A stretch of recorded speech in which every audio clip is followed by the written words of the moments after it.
فاصدع بما تؤمر وأعرض عن المشركين إنا كفيناك المستهزئين۔ آج الحمدللہ 14واں پارہ تلاوت کیا گیا۔ اس میں حکم ہے اللہ تعالیٰ کی طرف سے نبی صلی اللہ علیہ وسلم، فاصدع بما تؤمر، آپ وہ حکم کھلے عام سنا دیں جس کا آپ کو حکم دیا گیا ہے۔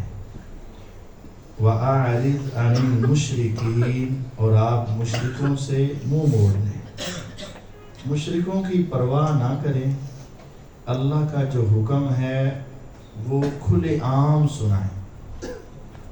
اِنَّا كَفَيْنَاكَ الْمُسْتَهْزِئِينَ، جو مذاق اڑانے والے ہیں ہم آپ کو ان سے کافی ہو جائیں گے۔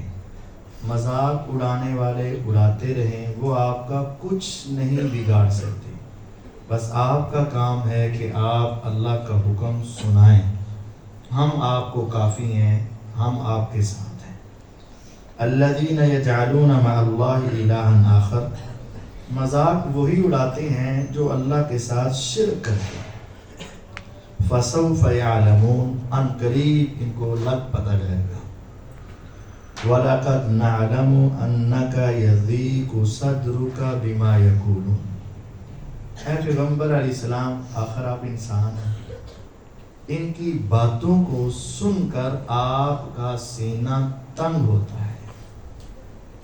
رسول اللہ صلی اللہ علیہ وسلم آخر انسان تھے نا، دل تھا، پریشان بھی ہو جاتے، اور آپ جب لوگوں کی باتیں سنتے تو سوچتے کہ میں ان کو جہنم سے بچا رہا ہوں، میں ان کو آگ سے بچا رہا ہوں، انہیں کا فائدہ کر رہا ہوں، انہیں کی بھلائی چاہ رہا ہوں، اور یہ میرے ہی خلاف ہے اور مجھے ہی برا بھلا کہتے ہیں۔ تو ان کی باتیں سن کر نا، منافقوں کی، مشرکوں کی، تو آپ کا سینہ تنگ ہوتا۔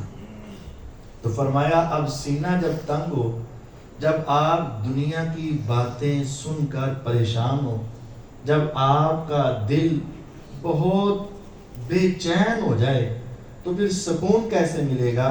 فَسَبِّحْ بِحَمْدِ رَبِّكَ، آپ رب کی تسبیح کے کلمات کہا کرو، اللہ آپ کے دل کو سکون دے گا۔ وَقُمْ مِنَ السَّاجِدِينَ، اور سجدہ کرنے والوں میں سے ہو جاؤ، نماز پڑھا کرو۔ جب آپ دنیا کی باتیں، تانے اور ان کے مینے سن کر تھک جائیں نا، تو پھر اپنے آپ کو سکون دینے کے لیے دو ہی راستے ہیں، یا تو نماز میں لمبے لمبے سجدے کرو، یا رب کی تعریف کے کلمات اپنی زبان پہ رکھو۔ وَاعْبُدْ رَبَّكَ حَتَّى يَأْتِيَكَ الْيَقِينُ، اور اپنے رب کی عبادت کرتے رہو، کرتے رہو، کرتے رہو، حتیٰ کہ یقین آ جائے۔ یقین سے مراد موت، یقین جس کا آنا یقینی ہے، اور وہ چیز جس کا آنا یقینی ہے اس کا معنی موت ہے۔ یعنی آپ اپنی وفات تک اللہ تعالیٰ کی عبادت میں مصروف رہیں۔ اللہ رب العزت نے پھر اپنی پیدا کردہ نعمتیں جو انسانوں کے لیے ہیں ان کا ذکر کیا، تو فرمایا وَالْأَنْعَامَ خَلَقَهَا، یہ جانور تو اللہ نے پیدا کی، لَكُمْ فِيهَا دِفْءٌ وَمَنَافِعُ وَمِنْهَا تَأْكُلُونَ، تمہارے لیے اس میں گرمائش ہے، ان کے چمڑے اترتے ہیں تو تمہاری جیکٹیں بن جاتی ہیں، اور تم اس کو بیچتے ہو تو منافع کرتے ہو، اگر تم اس کو ذبح کر لو تو تم اسے کھا لیتے ہو۔ وَلَكُمْ فِيهَا جَمَالٌ، اور تمہاری بڑی خوبصورتی ہوتی ہے، حِينَ تُرِيحُونَ وَحِينَ تَسْرَحُونَ، جب تم 100-200 گائیں، 100-200 بکریاں لے کر باہر چلانے کے لیے جا رہے ہوتے ہو اور واپس آ رہے ہوتے ہو، وہاں تمہارے لیے خوبصورت منظر ہوتا ہے۔ وَتَحْمِلُ أَثْقَالَكُمْ إِلَى بَلَدٍ لَمْ تَكُونُوا بَالِغِيهِ، اور وہ تمہارا بوجھ اٹھا کر ایسے علاقوں تک پہنچ جاتے ہیں جہاں تم اپنے آپ کو سامان اٹھا کر لے جانا چاہو نا تو نہیں پہنچ سکتے، ہاں بہت مشقت ہوتی ہے۔ آپ دیکھ لیں جانور، خچر، گدھا اور گھوڑا، یہ ہمارا کتنا کتنا سامان آج کے دور میں بھی، اور پہاڑی علاقوں میں تو خصوصاً آج بھی گدھے اور خچر چل رہے ہیں، اور وہاں تک سامان لے جاتے ہیں، انسان سوچتے ہی رہ جاتا ہے۔ تو فرمایا یہ تمہارے لیے اللہ نے پیدا کیے، ان ربکم لرؤوف الرحیم، یہ تمہارا رب بہت شفقت کرنے والا مہربان ہے۔ اتنا طاقتور گھوڑا تمہارے تابع کر دیا، اونٹ تمہارے تابع کر دیا، گدھا وہ تو بیچارہ سمجھا ہی اس لیے جاتا ہے کہ پیدا ہی تمہارے بوجھ اٹھانے کے لیے ہوا ہے، اور پھر تم اپنا غصہ بھی اس پہ پورا نکالتے۔ یہ تمہارے رب نے تمہارے لیے بڑی نعمتیں دی ہیں، والخیل والبغال والحمیر لترکبوها وزینہ،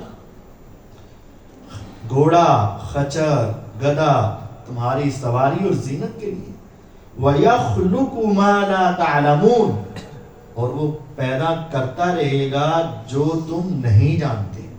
اللہ تعالیٰ تمہارے لیے ایسی چیزیں بناتا رہے گا، اور یہ آج تک ایسی تخلیقات ہوتی ہیں، ایسی ایجادات جاری ہیں جن کا انسان تصور بھی نہیں کر سکتا۔ پھر اللہ رب العزت نے فرمایا والذین یدعون من دون اللہ لا یخلقون شیئا، جن کو یہ اللہ کو چھوڑ کر پکارتے ہیں نا، اللہ کے سوا جن کو پکارتے ہیں، لا یخلقون شیئا، یہ تو کچھ بھی پیدا نہیں کرتے، وہم یخلقون، الٹا ان کو پیدا کیا گیا ہے۔ رب وہ ہوتا ہے جو خالق ہو، اور جس کو خود پیدا کیا گیا مخلوق کبھی رب نہیں ہو سکتی۔ جن کو یہ پکارتے ہیں اللہ کے سوا، انہوں نے تو کچھ بھی پیدا نہیں کیا، وہ تو خود پیدا کیے گئے۔ اموات، مردے ہیں، غیر احیاء، زندہ ہیں۔ جو مردہ ہے وہ زندہ نہیں، جو زندہ ہے وہ مردہ نہیں۔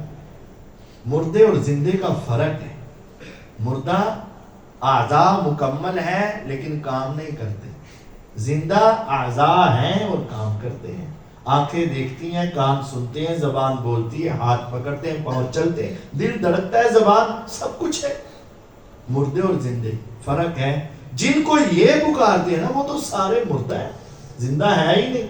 وما یشعرون ایان یبعثون، ان کو تو اتنا نہیں پتا کہ ان کو اٹھایا کب جائے گا۔ یہ بتوں کی بات نہیں ہو رہی، بتوں کو بھی دوبارہ زندہ کیا جائے گا، نہیں، یہ انسانوں کی بات ہو رہی ہے۔ یہ مردہ ہیں، بت کو مردہ نہیں کہتے، بت کو بے جان کہتے ہیں۔ یہ مردہ ہیں، زندہ نہیں ہیں، ان کو نہیں پتا کہ ان کو قیامت کے روز کب اٹھایا جائے گا، قیامت کب آئے گی نہیں پتا ان کو۔ تو جب ان کو اپنے حالات کا علم نہیں، تم ان کو پکار لے۔ یاد رکھو الہکم الہ واحد، تمہارا معبود صرف ایک معبود ہے۔ فالذین لا یؤمنون بالآخرہ قلوبہم منکرہ وہم مستکبرون، جو لوگ آخرت پر ایمان نہیں لاتے ان کے دل منکر ہیں اور وہ متکبر ہیں، تکبر کرنے والے۔ پھر اللہ رب العزت نے دو قسم کی موتوں کا ذکر کیا، فرمایا الذین تتوفاہم الملائکہ ظالمی انفسہم، جن کو فرشتے فوت کرتے ہیں اور وہ ظالم ہوتے ہیں۔ جو لوگ ظلم کی حالت میں مرتے ہیں نا، فَأَلْقَوُا السَّلَمَ، تو وہ اپنے آپ کو بڑا اچھا ثابت کرنے کی کوشش کریں گے۔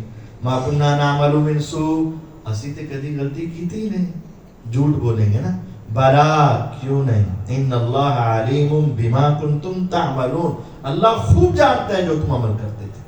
فادخلوا ابواب جہنم، جہنم کے دروازوں میں داخل ہو جاؤ، خالدین فیہا، ہمیشہ تمہارا وہ ٹھکانہ ہے، فلبئس مثوى المتکبرین، تکبر کرنے والوں کا برا ٹھکانہ ہے۔ وقیل للذین اتقوا، اور پوچھا جاتا ہے متقی لوگوں سے، ماذا انزل ربکم، تمہارے رب نے کیا نازل کیا؟ وہ کہتے ہیں خیرات، رب نے جو بھی نازل کیا وہ خیر ہی خیر ہے۔ للذین احسنوا فی ہذہ الدنیا حسنہ، جو اچھے اعمال کرتے ہیں ان کے لیے اس دنیا میں بھی اچھا بدلہ ہے، اور آخرت کا گھر تو دنیا سے بھی بہتر ہے۔ وَلَنِعْمَ دَارُ الْمُتَّقِينَ، متقیوں کا گھر تو سب سے اچھا ہے۔ جنات عدن یدخلونہا، ہمیشہ کی جنتوں میں وہ داخل ہوں گے جن کے نیچے نہریں جاری ہیں، اور ان کے لیے ان جنتوں میں وہ کچھ ہے جو وہ چاہیں گے، اور اللہ متقی لوگوں کو اسی طرح کا بدلہ دیتا ہے۔ وہ لوگ جن کو فرشتے فوت کرتے ہیں اور وہ اعمال کی اچھی کیفیت میں ہوتے ہیں تو فرشتے آ کر کہتے ہیں سلام علیکم۔ فرشتہ، موت کا فرشتہ آ کر ڈراتا نہیں ہے اسے، آ کر اسے سلام پیش کرتا ہے، کہتے سلام علیکم ادخلوا الجنہ بما کنتم تعملون، تم جنت میں داخل ہو جاؤ۔ کیوں؟ کیونکہ تم اپنے نیک اعمال کرتے تھے، ان نیک اعمال کی وجہ سے تم اللہ کی جنت میں داخل ہو گئے۔ اللہ رب العزت نے پھر آگے انسان پر اس سورۃ نحل میں اکثر اللہ تعالیٰ کے احسانات، انعامات اور اللہ تعالیٰ نے جو رحمتیں انسانوں پر کی اسی کا ذکر ہے۔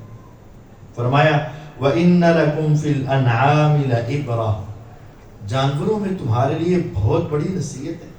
کیسے؟ نُسْقِيكُم مِّمَّا فِي بُطُونِهِ مِن بَيْنِ فَرْثٍ وَدَمٍ لَبَنًا خَالِصًا سَائِغًا لِلشَّارِبِينَ، کہ ہم تمہارے لیے، دیکھو تصور کرو، جانور ہیں، کبھی خشک چارہ کھاتا ہے، کبھی سبز چارہ کھاتا ہے، کبھی وہ اناج دانے سا کھاتا ہے، دانہ دن کا کھاتا ہے، تو ہم اس کے پیٹ میں خون بھی ہے، پیشاب بھی ہے، گوبر بھی ہے، ان کے درمیان سے سفید رنگ کا خالص دودھ تمہیں عطا کر دیتے ہیں۔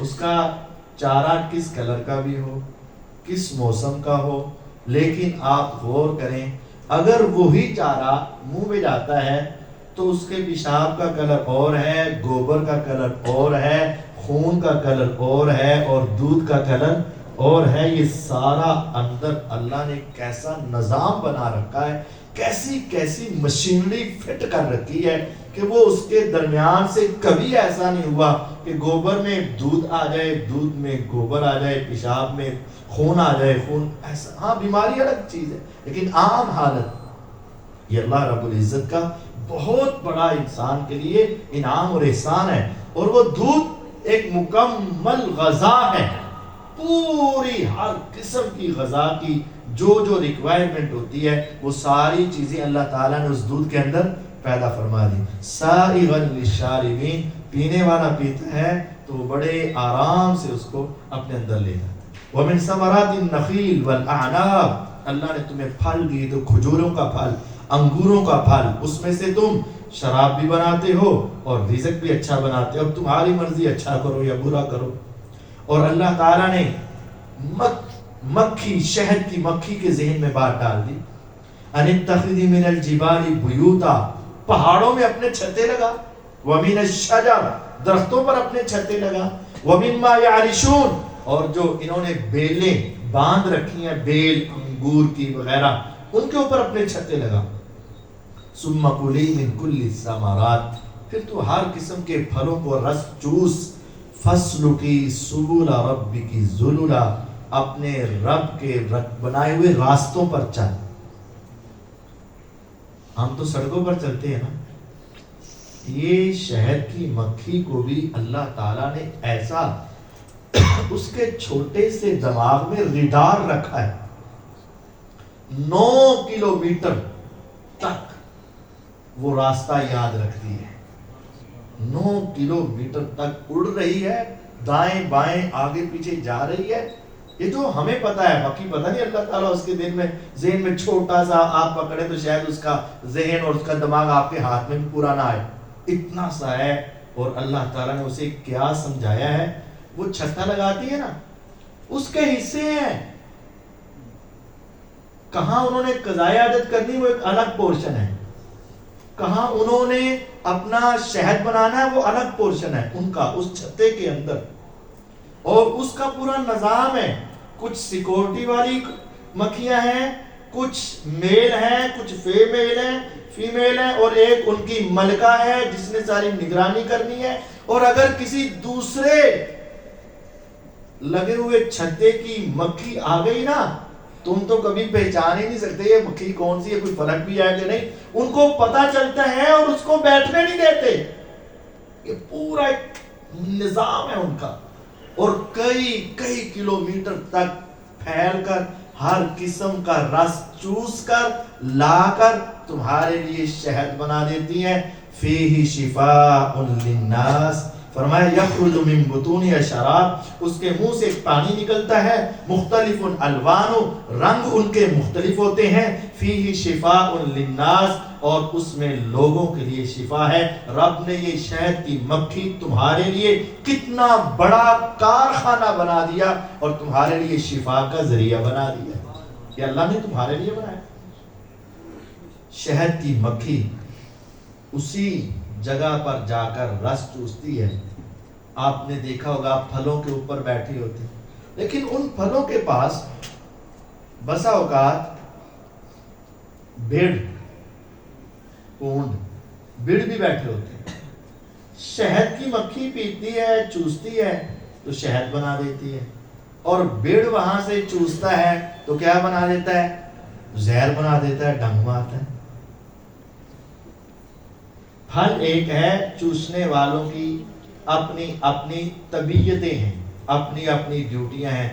ایک کام آپ بات کرتے ہیں، کچھ اس کا اچھا مطلب لے لیتے ہیں، کچھ اس کو سن کر غلط مطلب لے لیتے ہیں. یہ اپنی اپنی سوچ، اپنی اپنی فطرت ہے کہ کس نے زہریلا بننا ہے اور کس نے فائدہ مند بننا ہے. نبی کریم صلی اللہ علیہ وسلم نے نا شہد کی مکھی کو قتل کرنے سے منع کیا ہے. اس کو مارنا حرام ہے، ہدہد کو مارنا حرام ہے، شہد کی مکھی کو مارنا حرام ہے، گناہ ہوتا ہے. یہ تمہارے فائدے کی چیز ہے. واللہ خلقکم ثم یتوفاکم، اللہ نے تمہیں پیدا کیا پھر وہی تمہیں فوت بھی کرے گا.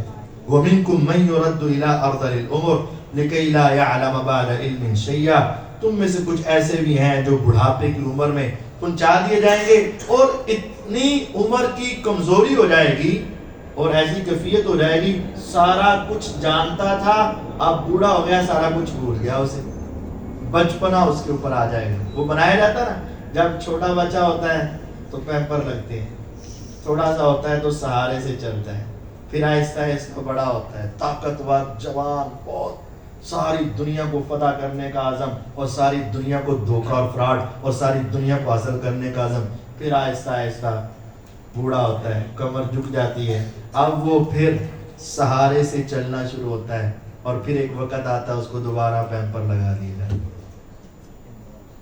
اور وہ بچپن میں تھا نا تو ایک چیز کو بار بار پوچھتا تھا، بابا یہ کیا ہے، بابا یہ کیا ہے، بابا یہ کیا ہے. 2 مرتبہ 4 مرتبہ 10 مرتبہ بھی بتا دیتے، پھر وہ پوچھتا تھا یہ کیا ہے.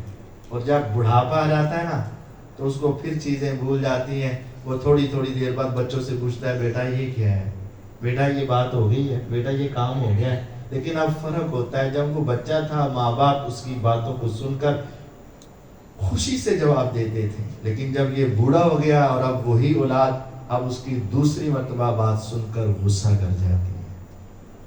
ایسا نہیں ہونا چاہیے. یہ اللہ تعالیٰ نے تمہیں پیدا کیا پھر فوت کرے گا. کچھ ایسے ہیں جو ارذل العمر میں پہنچا دیے جائیں گے اور پھر وہی کام ہوگا جس طرح بچپن میں آئے کچھ علم نہیں تھا، اب گئے تو کچھ بھی علم نہیں. ان اللہ علیم قدیر، میرا اللہ ہر چیز کو جاننے والا، ہر چیز پر قادر ہے. فلا تضربوا للہ الامثال، اللہ کے لیے مثالیں بیان نہ کرو. ان اللہ یعلم وانتم لا تعلمون، اللہ جانتا ہے تم نہیں جانتے. اللہ کے لیے مثالیں بیان نہ کرو. اور یہاں کیا ہوتا ہے، چھت پر چڑھنے کے لیے یہ کس کے لیے مثال دے رہے ہو؟ ٹرانسفارمر سے بجلی لینی ہو تو درمیان میں تار وغیرہ ڈالنی پڑتی ہے نا. یہ کس کے لیے مثالیں دے رہے ہو؟ اللہ کے لیے مثالیں دے رہے ہو؟ نہیں، اللہ کے لیے مثالیں نہیں بیان کرو. ان اللہ یعلم، اللہ جانتا ہے، وانتم لا تعلمون، اور تم نہیں جانتے. اے پیغمبر علیہ السلام، ادعو الی سبیل ربک بالحکمہ والموعظۃ الحسنہ، جب آپ نے دعوت دینی ہے نا، جب آپ نے درس دینا ہے لوگوں کو، تو حکمت اور موعظہ حسنہ کے ساتھ، وجادلہم باللتی ہی احسن، اور ان کے ساتھ اگر بحث بھی کرنی پڑ جائے تو اس طریقے سے کرو جو احسن ہے، سب سے اچھا ہے، حسن نہیں احسن۔ ان ربک هو اعلم بمن ضل عن سبیلہ وهو اعلم بالمہتدین، اللہ کو پتہ ہے کون گمراہ ہے کون ہدایت یافتہ ہے۔ آپ کی ذمہ داری ہے تین، آپ نے اللہ کے راستے کی طرف بلانا ہے تو حکمت، دانائی، عقل مندی، سمجھدار۔ علماء کہتے ہیں ادھا کلو علم ہوگی نا تو 2 من عقل چاہیے انہوں بیان کرنے واسطے۔ یہ طلباء کے لیے خصوصی ہے۔ یہ ہمارے یہاں نا ایک طریقہ ہوتا ہے کہ ہر نئی بات، ہر نیا چٹکلا، ہر نیا مسئلہ سنا کر ثابت کرنا کہ میں بڑا بڑا عالم نہیں۔ لوگوں کو ان کی سمجھ اور عقل کے مطابق بات سناؤ، ان سے زیادہ نہ سناؤ۔ کہیں ایسا نہ ہو کہ تم اپنی طرف سے بڑے فتوے سنا رہے ہو اور سامنے بیٹھے اس حدیث کا انکار کیا جائے۔ حکمت کے ساتھ، دانائی کے ساتھ، اچھے انداز میں سناؤ۔ اور اگر بحث ہو جائے تو بحث میں بھی تو تکرار نہ کرو بلکہ سب سے اچھا انداز اپناؤ، اور یہی ہمارا وتیرہ ہونا چاہیے۔ اللہ تعالیٰ ہمیں سمجھنے، اصلاح کرنے کی توفیق عطا فرمائے۔ وآخر دعوانا ان الحمد للہ رب العالمین۔